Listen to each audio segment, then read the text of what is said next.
when I looked at venture capitalists. I didn't see Black women, gay women. I couldn't find a reflection of myself there, so I decided to become that. If I didn't do it, then who would? It's my duty and my honor to spearhead and break through and disrupt. My name is Arlan Hamilton. I'm a Black gay woman who is a venture capitalist.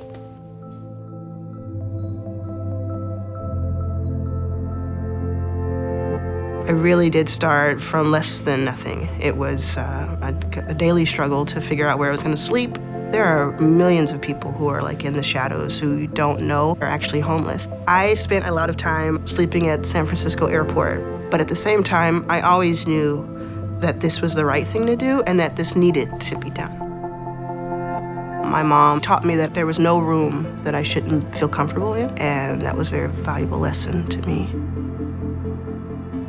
From the moment we sat down and started to talk, she just saw me. Like, she understood who I was and what I was trying to do. She has invested in over 50 companies. This is Arlan Hamilton coming up.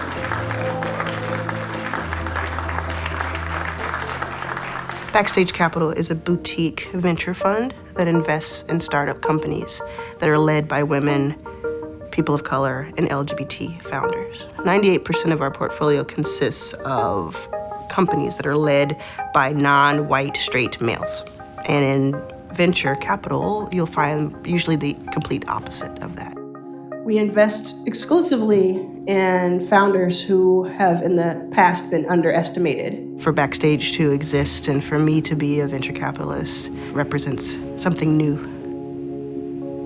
I started raising Backstage in 2014, and it took a full year before anyone would invest. So that was 365 days of knocking on doors, reaching out to people, and getting feedback of, yes, this is a good cause, a good mission, but not necessarily an interesting investment proposition. And so it was a lot of educating people and also just tenacity and showing up again and having patience. Susan Kimberlin was our first investor, and she was the first person to say, yes, I will write you a check and I want to see what you can do. I was over the moon because it meant two things. It meant that I didn't have to worry about where I was going to sleep, and it meant that I could start making those investments that I had been cultivating for so long, and I could start acting on those promises that I had been making to people. I imagined that I would have a venture capital fund, that we would invest in amazing companies.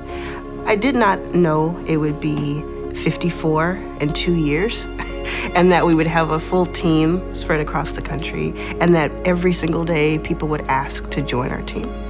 I didn't know that people would come up to me, Black women would come up to me at events and say, I started a company because I read about you.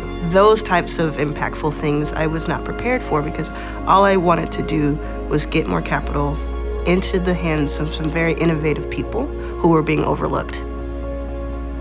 The biggest hope I have for Backstage, though, is that we're unnecessary in 10 years, that the need for leveling the playing field for Black people, for women of color, for women in general, for LGBT founders, I hope that that's a far off memory in 10 years.